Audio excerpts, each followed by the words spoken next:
অপু বিশ্বাস উনি নিজেই আসলে বিভিন্ন টেলিভিশন প্রোগ্রাম উনি বলেছেন তিনি ৩-৪ বার বেবি অ্যাবর্শন করেছেন।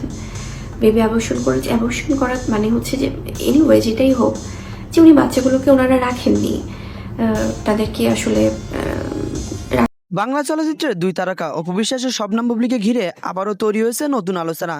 সম্প্রতি ভিডিও শুরুতে আপনারা একটা ভিডিও ক্লিপ দেখলেন, সেখানে শবনম বুবলি বলতেছে এর আগেও নাকি অপু বিশ্বাস 3 থেকে 4টা বাচ্চা নষ্ট করেছে। এই বিষয়টা নিয়ে ইতিমধ্যে তোলপাড় গণমাধ্যম। অপু বিশ্বাস ও বুবলির মধ্যে দীর্ঘদিন ধরে বিভিন্ন বিষয় নিয়ে আলোচনা ও বিতর্ক রয়েছে। তাদের ব্যক্তিগত জীবনে শাকিব খানকে ঘিরে অতীত ও পারিবারিক নানা প্রসঙ্গে বিভিন্ন সময়ে সংবাদ মাধ্যম ও সামাজিক যোগাযোগ মাধ্যমে আলোচনা এসেছে। কিন্তু এবার যে অভিযোগের সামনে এসেছে সেটি আগের যে কোনো আলোচনার চেয়ে অনেক বেশি স্পর্শকাতর। কারণ সন্তান গর্ভধারণ কিংবা গর্ভপাত এসব অন্তত ব্যক্তিগত সংবেদনশীল বিষয়।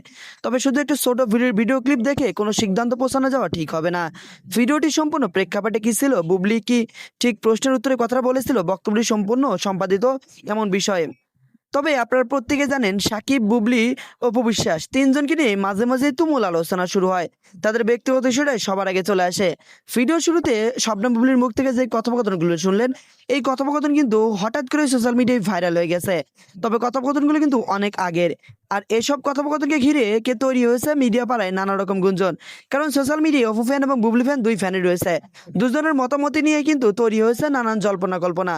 আপনারা যারা ভিডিওর শুরুতে শবনম বুবলির কথোপকথন শুনলেন, এই বিষয়টা নিয়ে আসলে কি মনে হচ্ছে? আদৌ বিষয়টি কি শবনম বুবলি অপু বিশ্বাসকে টার্গেট করে কোনো কিছু বলেছেন, নাকি কোনো এক প্রশ্নের উত্তরে এমন তথ্য দিয়েছেন? তবে যাই হোক, কাউকে নিয়ে এমন কথোপকথন বলা মোটেও ঠিক নয়। শবনম বুবলি শুরুতেই যে কথা বলেছেন এই কথা মোটেই বলা ঠিক হবে না। কারণ কারো ব্যক্তিগত বিষয় নিয়ে কখনো আলোচনা করা মোটেই ঠিক না, বিশেষ করে কারো গর্ভধারণ নিয়ে।